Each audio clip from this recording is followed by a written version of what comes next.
लीजिए मैम, आ गया आपका राशन। साहब ये हमारा सामान नहीं है। हमने तो सिर्फ आधा किलो चावल और आधा किलो आटा ही मंगाया था, कोई गलती हो गई होगी। देखिए मैम, आपने क्या हम लोगों को यहाँ पे पागल समझ रखा है? आप कुछ भी बोलेंगे और हम मान लेंगे। ऑफ कोर्स आपने मुझे सारा सामान निकालने के लिए बोला था, आपने ऑर्डर दिया है मुझे, वरना मैं कोई पागल तो हूँ नहीं जो खुद से सारा सामान निकालूंगी। हमें ना और भी बहुत काम है मैम, आप कोई बहुत स्पेशल कस्टमर नहीं है जो आपके आगे पीछे हम घूमेंगे। बहुत तमाशा कर लिया आपने यहाँ पे। नहीं मेम साहब, आप याद कीजिए, हमने आपको कहा था ना आधा किलो आटा और आधा किलो चावल, बस वही मांगा था। ये हमारा सामान नहीं है। मैम ऐसा कैसे हो सकता है? आपने ये सामान ऑर्डर कराया तभी तो ये हमारा स्टाफ आपके लिए सामान लेकर आया ना। नहीं साहब, ये हमारा सामान नहीं है। हम क्यों ही मंगाएंगे, हमारे पास तो इतने पैसे भी नहीं है जो इतना सारा सामान ले सके। ये हमारा सामान नहीं है। हमारे सिर्फ 2 ही चीजें थी, हमें अच्छे से याद है। मैम मेरे हाथ में ना आपके सामान की लिस्ट है, और हमारे स्टोर का ये रूल है कि यहाँ पर जो भी सामान ऑर्डर होता रहता है उसकी लिस्ट तैयार हो जाती है। तो ये लिस्ट मेरे हाथ में, इसका मतलब ये सारा सामान आपने हमारे स्टाफ को बताया लेने के लिए, तभी तो वो सारा सामान लेकर आए हैं ना। तो स्टाफ तो झूठ नहीं बोलेगा मैम। क्या कह रही हैं आप? आपके पास बिल भरने के लिए पैसे नहीं है? जब बिल भरने के लिए पैसे नहीं थे तो स्टोर में आए क्यों? क्या समझा था कि यहाँ पे कोई भीख दे देगा आपको? मैम आपने सारा सामान ऑर्डर किया तो इसके पैसे भी देने पड़ेंगे। अपने पैसे दीजिए और निकल जाइए यहाँ से। ऐश्वर्या, थोड़ा पोलाइटली बात करते हैं, कस्टमर है हमारी। देखिए मैम, आप हमारे स्टोर का टाइम मत वेस्ट करिए, और भी कस्टमर्स लाइन में हैं जिनको सामान लेना है। आपने ही ये सामान ऑर्डर किया है और अब आप इसका बिल पेमेंट कर दीजिए, और इसका बिल हुआ है 12,000 रुपए। तो प्लीज जल्दी से पे कर दीजिए और सामान लेके जाइए। 12,000? साहब हमारे पास इतने पैसे नहीं है। अगर होते तो हम आपसे बहस ही क्यों करते। कोई गलती हो गई होगी मेम साहब, क्या पता भूल गए हो, किसी और का सामान ले लिया हो आपने।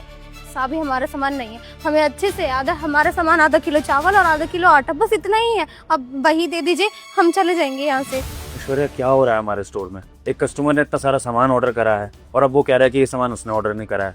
गलती किसकी है, तुम्हारी या इनकी? मैं किस पे भरोसा करूं? सर ऑफ कोर्स आप मेरी बातों पे बिलीव कीजिए। आपको बहुत अच्छे से पता है, पिछले 5 साल से इस स्टोर में मैं काम कर रही हूँ, मुझसे कभी गलती नहीं हुई है सर। मैं एकदम वेल ट्रेंड हूँ। और आप इन मैडम की बात पे भरोसा करेंगे? ये कल की आई हुई कस्टमर है और मैं यहाँ पे पिछले 5 साल से काम कर रही हूँ। ऑफ कोर्स आपको मेरी बात पे भरोसा करना चाहिए। और सर इन जैसे लोगों को ना मैं बहुत अच्छे से जानती हूँ। इन लोगों की ये चाल होती है, ये लोग ना ऐसे ही करते हैं। आप सर प्लीज इनसे पैसे लीजिए और इन्हें धक्के मार के स्टोर से बाहर निकालिए। बात तो सही है मैम, हमारा स्टाफ ट्रेंड है तभी वो यहाँ पर काम भी कर रहा है, और यहाँ पर हम वेल एजुकेटेड और स्किलफुल एम्प्लॉयज को ही हायर करते हैं। तो इतनी बेसिक मिस्टेक तो हमारे एम्प्लॉय से नहीं हो सकती है कि आपने कोई सामान ऑर्डर ही ना करा हो और वो इतना सारा सामान आपके लिए लेकर आ जाएगी। मैम मैं तो कहूँगा कि आपसे अगर मिसअंडरस्टैंडिंग भी हुई है तब भी आपको बिल पेमेंट तो करनी पड़ेगी, क्योंकि अब ये सामान बिल में चढ़ चुका है। तो प्लीज पेमेंट करिए और जाइए। देखिए साहब, कोई गलती हो गई है, हमारे पास नहीं है पैसे, कहाँ से बिल भरेंगे। 12,000 हमारे लिए बहुत बड़ी रकम है। साहब हमारे पास इतने पैसे होते तो हम आधा किलो चीजें क्यों लेते, ज्यादा लेते ना। ये हमारा सामान नहीं है, आपसे दरख्वास्त है हमें वही सामान दे दीजिए, हम चले जाएंगे। हमारा सामान नहीं है, ये कोई गलती हो गई होगी। एक्सक्यूज मी सर, मुझे नहीं लगता कि आपके स्टाफ की कोई गलती है, मुझे इसी की गलती लग रही है। ये गरीब लोग ना ऐसे ही होते हैं, स्टोर में आई है, इतना सारा सामान खरीद लिया, पैसे हैं नहीं। अब आसपास के लोग देख रहे हैं, कोई ना कोई सिंपैथी दे देगा या फिर परेशान होकर आप खुद ये सामान इसको फ्री में दे देंगे, इसलिए ड्रामे कर रही है और कुछ भी नहीं। देखिए आपके स्टाफ को बहुत अच्छे से समझता हूँ मैं, आपका स्टाफ बहुत अच्छा है, बहुत अच्छे से काम करता है, मेरी बहुत हेल्प करते हैं ये लोग। झूठ बोल रही है सर ये औरत, और मैंने खुद देखा इसको ऑर्डर करते हुए, खुद सामान उठा के रख रही थी इसमें। बाहर निकालिए इस गरीब को यहाँ से, इनका डेली का हो जाएगा अगर इस बार फ्री में सामान दे दिया तो, और कुछ भी नहीं है। नहीं साहब ऐसा कुछ भी नहीं है, हमें अपने पैसों का ही सामान चाहिए, वही सामान चाहिए। कोई गलती हो गई होगी, आप भरोसा कीजिए हमारी बात का, ये सामान हमने नहीं मंगाया। देख लीजिए मैम, दूसरे कस्टमर भी मेरे स्टाफ की ही साइड ले रहे हैं, तो हो सकता है गलती आपकी हो। पर चलिए, ऐश्वर्या हमारे कस्टमर है तो हमें इनकी बात का मान रखना चाहिए। एक काम करते हैं, सीसीटीवी फुटेज चेक कर लेते हैं, उसमें पता लग जाएगा कि इन्होंने ये सामान ऑर्डर करा है कि नहीं। लेकिन मैम याद रखिएगा, अगर आपने सामान ऑर्डर करा होगा जो इस लिस्ट में है तो फिर आपको कानूनन जवाब देना पड़ेगा मुझे, और हो सकता है कि मैं अभी पुलिस को बुला लूँ। Got it? सर आप इसके लिए सीसीटीवी फुटेज चेक करेंगे? अरे सर हमारे कितने सारे और कस्टमर्स हैं स्टोर में, हमारा टाइम वेस्ट हो रहा है सर। आप देखिए ना, बिलिंग काउंटर पे लाइन लगती जा रही है। अरे सर मैं कह रही हूँ इसे धक्के मार के यहाँ से बाहर निकालिए। अगर ये 12,000 रुपए दे सकती है तो ठीक है, वरना इसे जाने दीजिए। और सीसीटीवी फुटेज हम इसके लिए क्यों चेक करेंगे सर? सर आप देखिए, मैं कह रही हूँ आप मेरी बात मानिए। देखिए मैं आप दोनों की बात भी समझता हूँ, लेकिन आपको ये समझना जरूरी है कि किसी पर इल्जाम लगा देना भी ठीक नहीं होता है जब तक वो प्रूव ना हो जाए गलती। तो सीसीटीवी फुटेज की सुविधा अवेलेबल है, तो चेक कर लेते हैं, पता लग जाएगा किसकी गलती है किसकी नहीं। इनकी होगी तो उनको सजा मिलेगी, इनको बिल भी पे करना पड़ेगा और इनके खिलाफ कार्रवाई भी होगी। रुकिए मैं भी कर देता हूँ।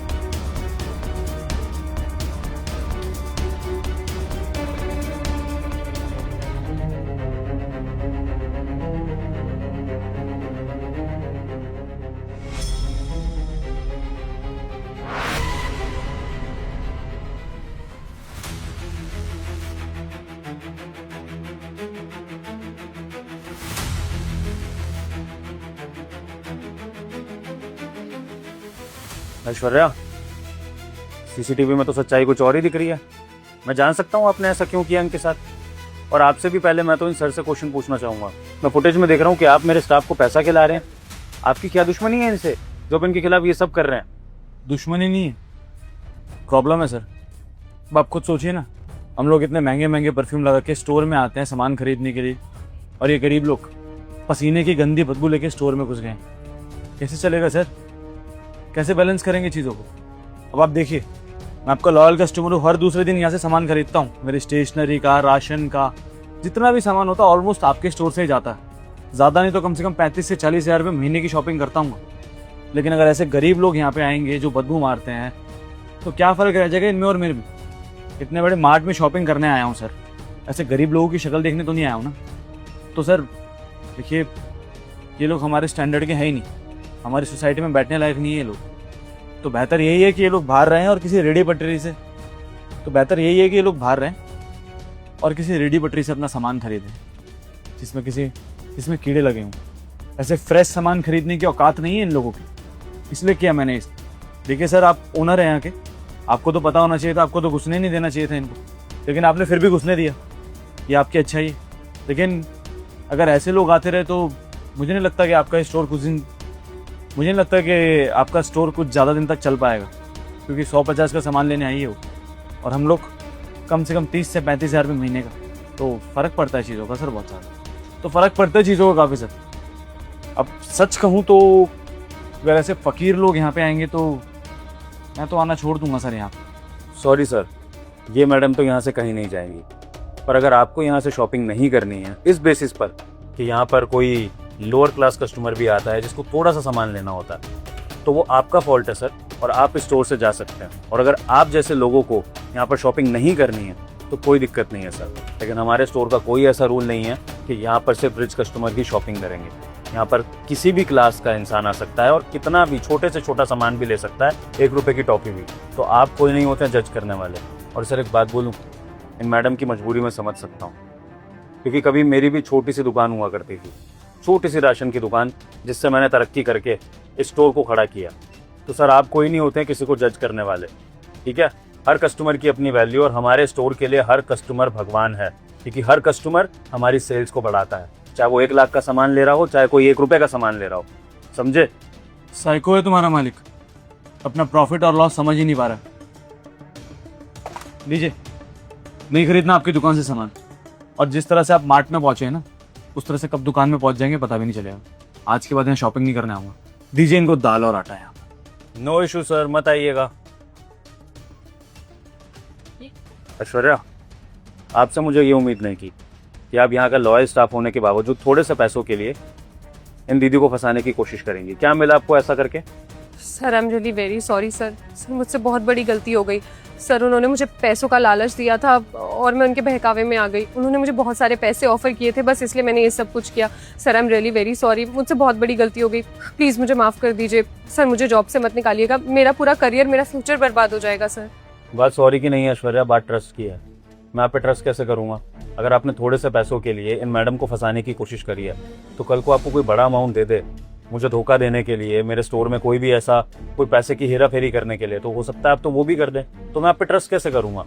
और ये स्टोर ना ट्रस्ट पर ही चलता है ऐश्वर्या, क्योंकि मैं यहाँ 24 घंटे नहीं रहता हूँ। आप लोगों के भरोसे मैं ये स्टोर छोड़ के जाता हूँ, और अगर आप हमारे कस्टमर से इस तरह से डील करेंगे, उनके साथ भेदभाव करेंगे, तो ये मैं बर्दाश्त नहीं करूँगा। और ऐश्वर्या एक बात सुन लो, वो जो आदमी बोल कर गया है ना कि आपकी सेल्स होती है हमसे 35-40 हज़ार की, जितने की भी, मुझे उससे फ़र्क नहीं पड़ता, क्योंकि मेरा ऐसा मानना है कि कोई भी बिजनेस ग्राहकों की दुआओं से चलता है। अगर आज मैं इन मैडम को इंसाफ दिलाऊंगा ना, और यहाँ से ये खुशी खुशी जाएंगी, तो इनकी दुआओं से मेरा स्टोर चलेगा, ना कि उन जैसे घमंडियों के सामान खरीदने से। तो अगर तुम्हें भी ऐसा लगता है ना कि तुम उन जैसे कस्टमर्स को ट्रीट करना चाहती है, तो जाओ किसी और स्टोर में, वहाँ जाके जॉब ढूंढो जहाँ पर रिच कस्टमर्स आते हैं। लेकिन यहाँ पर इस तरह के कस्टमर्स भी आएंगे और तुम्हें इनसे भी डील करनी पड़ेगी। नहीं सर, इन फ्यूचर ऐसा कभी भी कुछ नहीं होगा sir. I am really very sorry. मैं आपको प्रॉमिस करती हूँ सर, आगे से कभी कोई दिक्कत नहीं आएगी। ठीक है, लास्ट चांस दे रहा हूँ मिसेस ऐश्वर्या। इसके बाद सीधा कार्रवाई होगी और आपकी जॉब भी जाएगी और आप कहीं और जॉब कर भी नहीं पाएंगे। Got it? अब जाइए। जी sir. I am really sorry ma'am, जो कुछ भी हुआ उसके लिए रिस्पॉन्सिबल तो मैं ही हूँ, क्योंकि ये हरकत मेरे स्टाफ ने ठीक करी है। लेकिन सच में मुझे अंदाजा नहीं था कि मेरा स्टाफ इस हद तक गिर जाएगा। और दूसरी बात, मुझे तो ये समझ में नहीं आ रहा है कि उस रिच कस्टमर को आपसे क्या दिक्कत थी, उसका क्या लेना देना आपसे। मैम, ये मेरे स्टोर में पहली बार हुआ है और मैं वादा करता हूँ कि ये मेरे स्टोर में आखिरी बार है। इसके बाद कभी भी किसी कस्टमर को कोई परेशानी नहीं होगी, ये मैं इंश्योर करूंगा। बस कोई बात नहीं साहब, आपने सच्चाई का पता लगाया और हमें इंसाफ दिलाया, तो हमारे लिए तो यही बहुत बड़ी बात है। हमारी इज्जत बचा ली आपने, बहुत बहुत धन्यवाद। बाकी आप वो आटा और चावल दे दीजिए, हम चले जाएंगे। मैम, सिर्फ दाल चावल नहीं, आप ये सारा राशन लेकर जाएंगी और आपको इसके पैसे भी नहीं देने हैं। ये मेरी तरफ से है, एज अ कंपनसेशन। नहीं साहब, इतना सामान नहीं ले सकते हम। हमारा जमीर हमें गवारा ही नहीं करेगा। इतना महंगा सामान है, आपका ही नुकसान हो जाएगा। बल्कि आप रख लीजिए, ये एहसान हम कभी नहीं भूलेंगे। आप रखिए सामान। मैम देखिए, पहली बात तो ये है कि मैं इसे एज अ कंपनसेशन आपको देना चाहता हूँ, क्योंकि मेरे स्टोर से गलती हुई है, आपको गलत समझा गया है। और दूसरी बात ये मैम कि आधा किलो चावल और आटे में किसी का पेट नहीं भरता है। मैं अच्छे से समझ रहा हूँ कि आपके पास सिर्फ पैसे की मजबूरी नहीं है, आपके परिवार में लोग भूखे भी होंगे, उनके लिए आपको अर्जेंट में राशन चाहिए होगा, इसलिए आप यहाँ पर राशन लेने आई थी। और आटे चावल से तो मैम रोटी बन जाएगी, चावल तैयार हो जाएंगे। लेकिन मैम सब्जी, दाल, इस सब का क्या? इस सब के बिना तो अच्छे से पेट नहीं भरता है ना। इसलिए मैम बात को समझिए।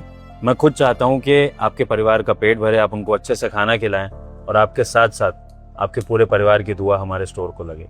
सो प्लीज मैम मना मत कीजिए और ये सारा राशन रख लीजिए। ठीक है, लेकिन हम इस सामान के थोड़े पैसे देना चाहेंगे, क्योंकि इतना महंगा सामान तो हमने सपने में भी नहीं सोचा। जितने पैसे हैं हम आपको दे देते हैं,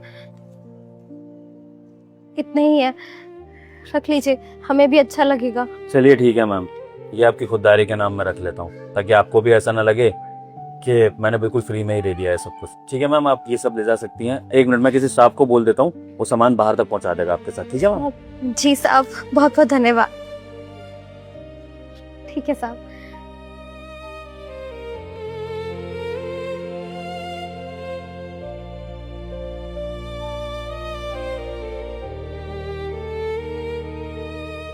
ये लो बाबू, पी लो।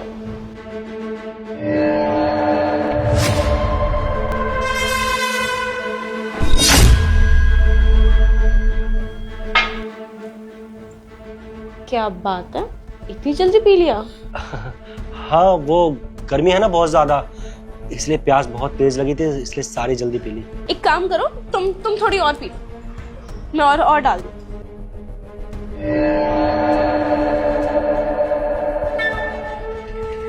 लो थोड़ा और पी।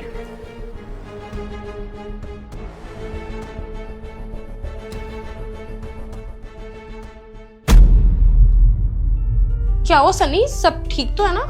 धन यार, अचानक से ना घबराहट से शुरू हो गई, सर भारी हो रहा है, अचानक से ना सर में बहुत दर्द होने लगा। क्या हो गया तुम्हें? पता नहीं यार, बहुत बेचैनी हो रही है मुझे, सांस नहीं आ रही।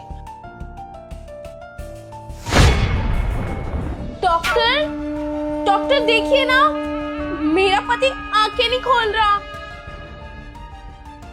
देखो ना, मेरे पति की तो आंखें ही नहीं खुल रही हैं। हो गया तुम्हारे पति का काम तमाम, अब हम भी चले अंदर अपना काम करने। चलो।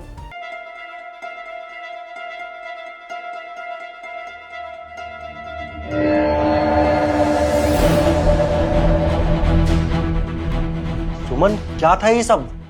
साहब, वो लड़का ना आपकी बीवी का बॉयफ्रेंड है और हर दिन आता है यहाँ पे। हमने कई बार कोशिश की कि आपको बताएं, लेकिन कभी मौका ही नहीं मिला।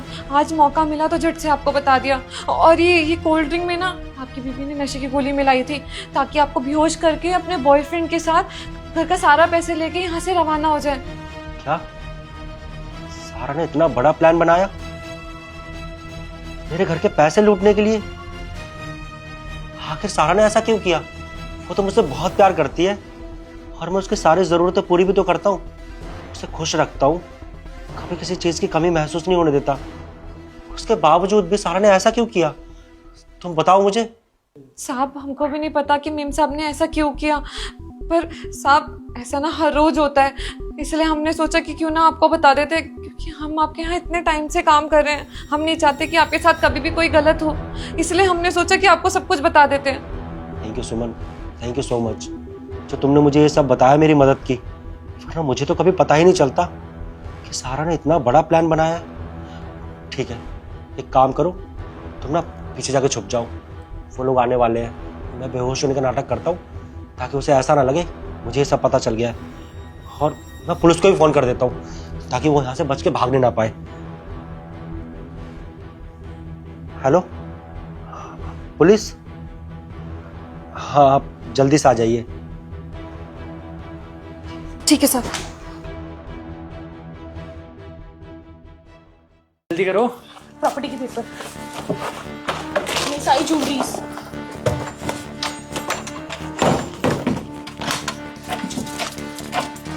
सारा कैश रख लिया था। हाँ हाँ, वो नीले वाले बैग में, नीले वाले बैग में। इसमें मैंने ना पहले से तैयारी कर रखी थी सारी। बहुत बढ़िया, बहुत बढ़िया। जल्दी चलो, बाहर जाते जाते इसको बंद कर लेंगे। चलो चलो चलो चलो। निकलो निकलो निकलो।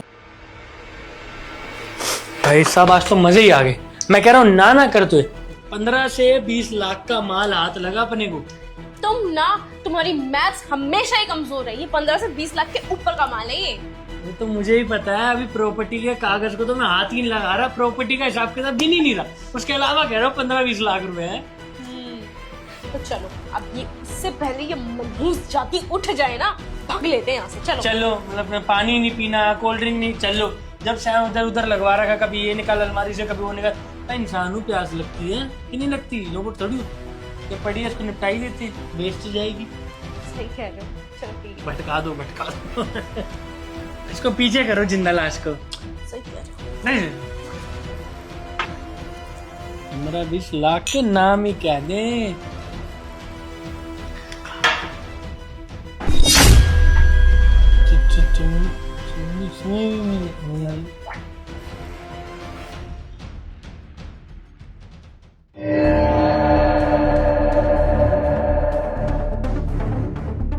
Good morning.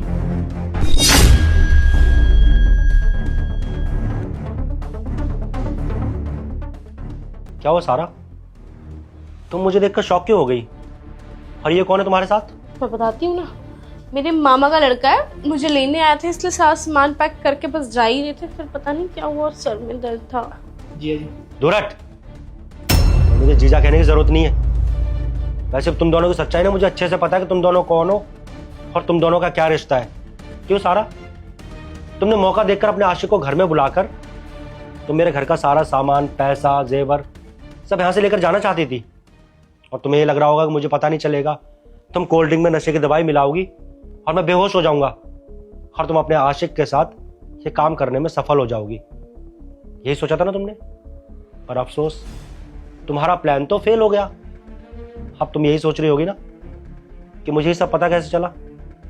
सुमन ने बताया मुझे तुम्हारे बारे में कि कैसे तुमने कोल्ड ड्रिंक में नशे की दवाई मिलाई और मुझे बेहोश करके अपने इस आशिक के साथ मेरे घर का सारा जेवर, सारा पैसा चुरा कर ले जाना चाहती थी।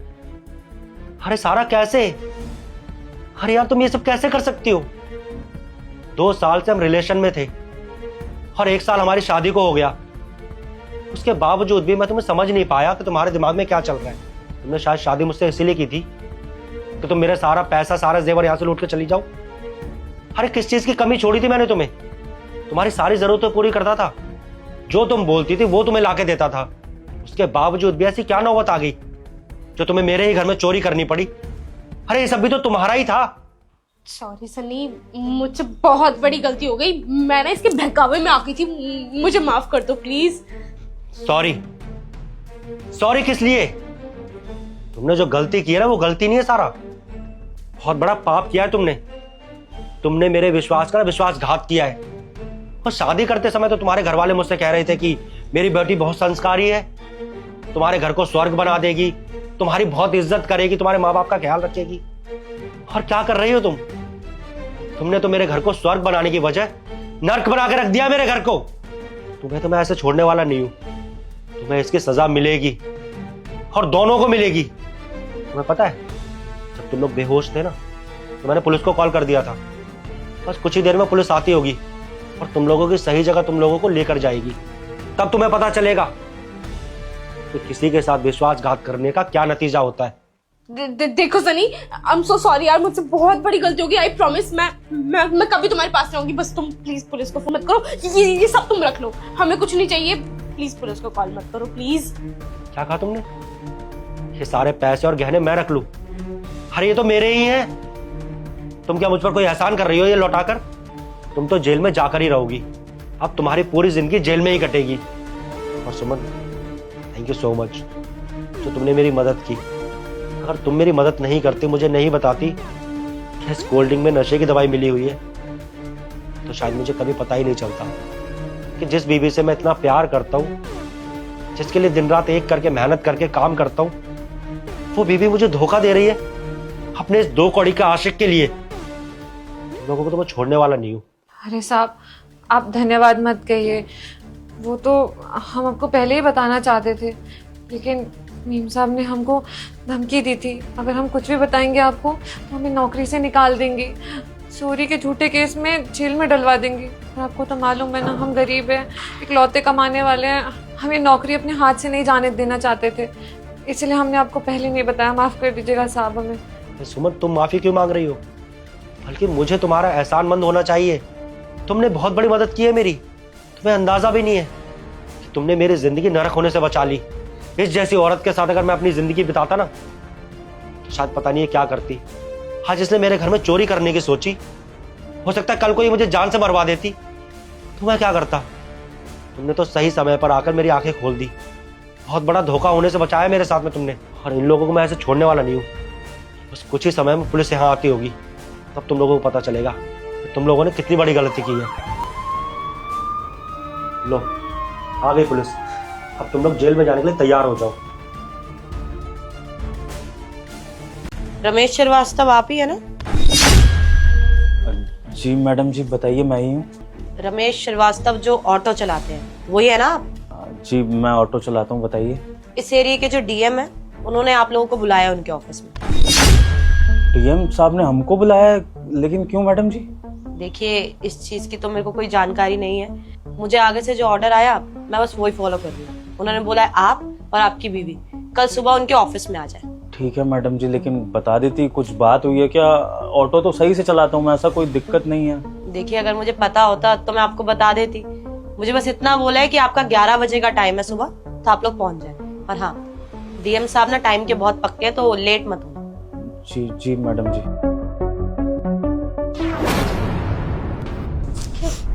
कोई बात हुई है क्या? अचानक क्यों बुलाया? आप जानते हैं उन्हें? अरे नहीं नहीं, मैं डीएम साहब को कहाँ जानूंगा भैया, गरीब आदमी ठहरे, कोई लेना देना ही नहीं सरकारी दफ्तरों से। और मैंने तो सुना था कि शहर में नए डीएम लगे हैं, तो उनसे तो हमारा वैसे ही कोई मतलब नहीं। मुझे समझ नहीं आ रहा कि मुझको क्यों याद किया है। अब तो कोई चारा नहीं है, चल लेंगे फिर सुबह। हाँ, अब बुलाया है डीएम साहब ने तो जाना तो पड़ेगा ही। काम करना, फिर 11 बजे तैयार रहना। चलते हैं उनके ऑफिस में, देखते हैं क्या बात है।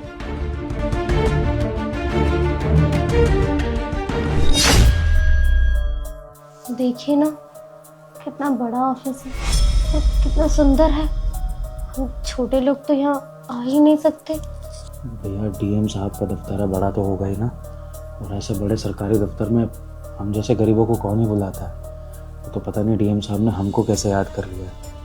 अब मुझको समझ में ये नहीं आ रहा है कि हमें यहाँ पर हमारे अच्छे के लिए बुलाया गया है या हमारे बुरे के लिए। सही कह रहे हैं, लेकिन जो भी हुआ, हम तो ऐसे दफ्तर में कभी आने का सपने में भी नहीं सोच सकते। क्यों भैया? आप दोनों क्यों नहीं सोच सकते यहाँ पे आने का? हर्ष भाई, तू यहाँ? देखना जरा अपने हर्ष को, कैसे सूट बूट में कैसे बड़ा आदमी लग रहा है। तू यहाँ डीएम साहब के दफ्तर में कैसे है? देवर जी आप यहाँ क्या कर रहे हैं? समझती नहीं हो, डीएम साहब के दफ्तर में नौकरी कर रहा होगा जरूर, बड़ा आदमी बन गया है ना? डीएम साहब के दफ्तर में नौकरी कर रहा है? नहीं भैया, मैं डीएम साहब के यहाँ नौकरी नहीं करता। तो फिर डीएम साहब के दफ्तर में तू क्या कर रहा है छोटे? तू जानता है क्या डीएम साहब को? जानता हूँ भैया, इवन आप दोनों भी जानते हैं। हम कैसे जानेंगे? वो तो बहुत ही बड़े आदमी है। हाँ छोटे, हम डीएम साहब को नहीं जानते, वो तो उन्होंने हमको बुलावा भेजा तो हमें खुद समझ नहीं आ रहा, लेकिन अच्छा है कि तू मिल गया। तू बता ना, कौन है डीएम साहब? बड़े लोग तो वो भैया दुनिया के लिए हैं, लेकिन आपके लिए तो हमेशा छोटे ही रहेंगे। जानते हैं कौन है यहाँ का डीएम? नहीं, हम तो नहीं जानते, बताइए ना। आपका छोटा भाई भैया, हर्ष। अब डीएम है इस शहर के? छोटे, तू मजाक तो नहीं कर रहा अपने भाई के साथ? तू सच में यहाँ डीएम है इस शहर का? हैं? मैं मजाक नहीं कर रहा भैया, मैं सच में डीएम बन गया हूँ।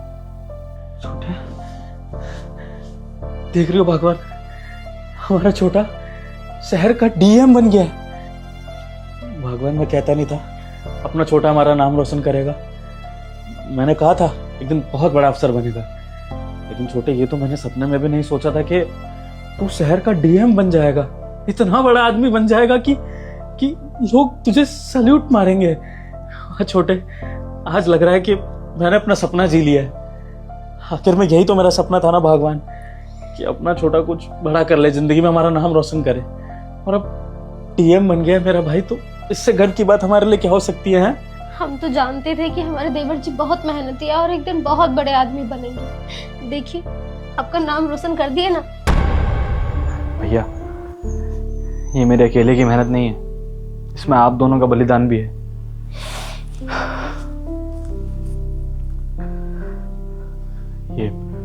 ये चेन याद है आप दोनों को? भैया, वो एक मदद चाहिए थी आपसे। अरे छोटे, तो क्या बोलना, क्या मदद चाहिए? तेरा बड़ा भाई बैठा है, बता किस चीज की जरूरत है? भैया, वो गांव में रहकर ना पढ़ाई नहीं हो पा रही है, तो मैं शहर जाना चाहता हूँ, दिल्ली। वहाँ जाऊँगा तो रहने खाने का खर्चा भी होगा और कोचिंग भी लगानी पड़ेगी। अफसर बनना चाहता हूँ भैया, कब तक ऐसे गांव में धक्के खाता रहूँगा? अभी बैठ के हिसाब लगा रहा था तो कुछ 80,000 का बैठ रहा है 1 साल का खर्चा कोचिंग के साथ। अगर कुछ पैसा मिल जाता तो मेरा भविष्य सुरक्षित हो जाएगा भैया, इसलिए मांग रहा हूँ बस। 80,000?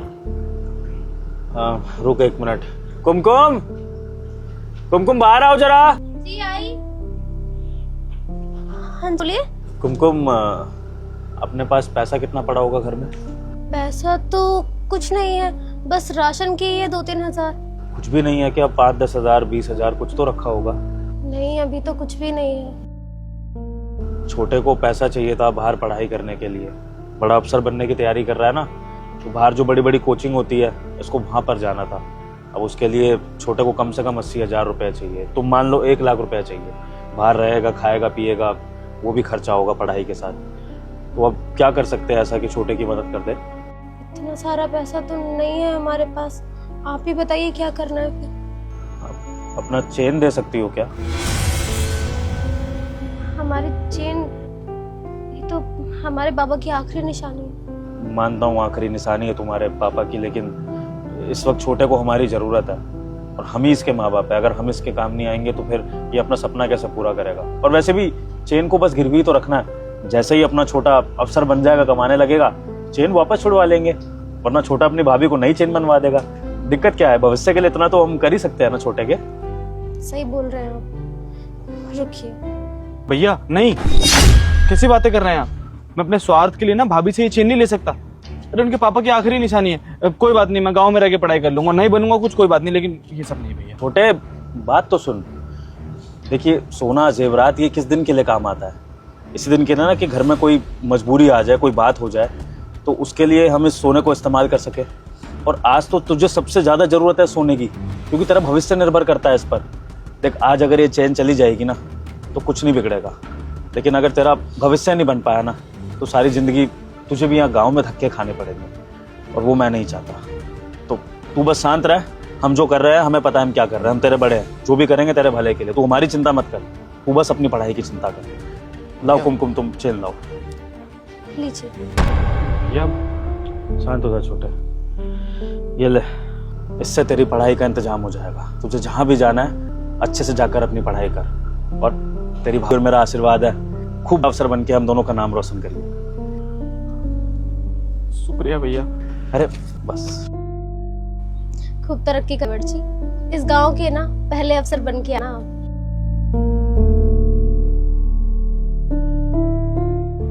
माफ करना, तुमको इतना बड़ा बलिदान देना पड़ा, लेकिन उम्मीद करता हूँ कि तुम समझोगी। कैसी बातें कर रहे हैं आप? आपने अपने बड़े भाई होने का फर्ज निभाया और मैंने पति होने का। सच में बहुत अच्छी पत्नी हो तुम। छोटे, ये चेन तूने बेची नहीं थी, तेरे पास कैसे? हिम्मत ही नहीं हुई भैया बेचने की। भाभी के पापा की आखिरी निशानी थी, कैसे बेच सकता था, इसलिए ज्यादा मेहनत की, रात में पढ़ाई की और दिन में काम, ताकि एक दिन भाभी को ये चेन वापस लौटा सकूं। लीजिए भाभी। और भैया सच कहूं तो जो आप उन्होंने मेरे लिए किया है ना, शायद मेरे सगे माँ बाप भी मेरे लिए नहीं कर पाते। आप दोनों ने कभी ये फील ही नहीं होने दिया कि मेरे माँ बाप नहीं है या आप मेरे चचेरे भाई हो। हमेशा अपने बच्चों की तरह रखा। भाभी ने मेरी तरक्की के लिए अपने पापा की आखिरी निशानी तक दे दी। अगर आज आप दोनों नहीं होते ना मेरी जिंदगी में, तो वहीं गांव में होता, मैं कहीं भटक रहा होता लोगों के साथ। आज तक आप दोनों ने मुझे बहुत खुश किया। और एक आखिरी बार आपका छोटा भाई आपसे कुछ मांगना चाहता है। कैसी बातें कर रहे देवर जी, आप कुछ भी मांगे, हम सब करने के लिए तैयार है आपके लिए। भैया आज मेरे पास अच्छी नौकरी है, अच्छा घर है, सिक्योरिटी है, पावर है, बस एक चीज की कमी है, एक परिवार की। और अब मैं वो परिवार पूरा करना चाहता हूँ। मैं चाहता हूँ कि आप दोनों मेरे साथ रहें इस घर में। नहीं नहीं छोटे, ये तू कैसी बातें कर रहा है? हम झोपड़ी वाले गरीब तेरे इस बड़े से सरकारी दफ्तर में तेरे साथ रहेंगे? अरे अब तू वो गांव वाला हर्ष नहीं रहा, अब तू एक बड़ा डीएम बन चुका है। हमारी गांव का जो हम तेरे साथ घूमें, और तेरे तो अब आगे पीछे बड़े बड़े लोग होंगे और वो सिक्योरिटी वाले तेरे को सलाम ठोकेंगे। अच्छा लगेगा, कोई बड़ा अफसर आके देखेगा कि डीएम के भाई और भाभी गांव वाले हैं। देख छोटे, हमने तुझे इस दिन के लिए नहीं पढ़ाया लिखाया था कि तू कुछ बनने के बाद हमारे लिए कुछ करे। हम तो अपनी झोपड़ी में खुश है। आज भी मेरा ऑटो चलता है, तेरी भाभी का ध्यान मैं अच्छे से रख लेता हूँ। बस तू खुश है तो हम खुश हैं। तू अपना तरक्की कर, आगे बढ़, हम तेरे से कभी कभी मिलने आ जाया करेंगे, लेकिन इस सब की जरूरत नहीं अपने साथ रखने की। ये सब मत कर। जी देवर जी, आपके भैया एकदम सही कह रहे हैं। आप इतने बड़े आदमी हैं, हम तो आपके साथ चलते हुए भी अच्छे नहीं लगेंगे। आप रहने दीजिए, हम गांव में ठीक है ना जी, हम तो वही ठीक है। बिल्कुल बिल्कुल सही कहा तुमने भगवान, तू बस खुश रहे, हम यही चाहते हैं। भैया मुझे एक बात बताइए, आपने मेरे लिए जो भी किया छोटे भाई समझ के किया या फिर एक बच्चे की तरह? ताऊ जी ताई जी के जाने के बाद तो तू हमारे साथ ही पला बड़ा है। मैंने तेरा बड़े भाई की तरह, मैं यूं कह ले तेरे बाप की तरह तेरा ख्याल रखा है। तो मानता तो मैं तुझे अपने बच्चे जैसा ही हूँ, और तेरी भाभी भी तुझे अपने बच्चे जैसा ही मानती है। बस भैया हो गया ना फैसला।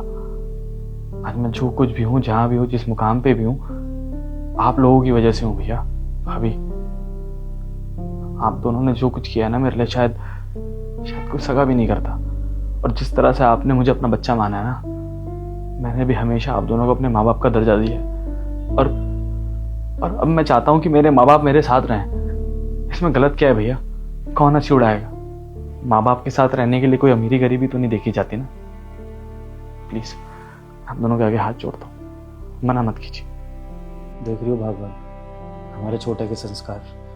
मुझे आज इस बात की ज़्यादा खुशी है कि बड़ा अफसर बनने के साथ साथ इसमें से हमारे संस्कार नहीं गए, इसमें अहंकार नहीं आया, और इस बात से मैं बहुत प्रसन्न हूँ छोटे। ठीक है, मान ली तेरी शर्त, रहेंगे तेरे साथ तेरे सरकारी दफ्तर में, लेकिन हमारी भी एक शर्त तेरे को माननी पड़ेगी। जैसा आप कहेंगे भैया वैसा ही होगा। बताइए।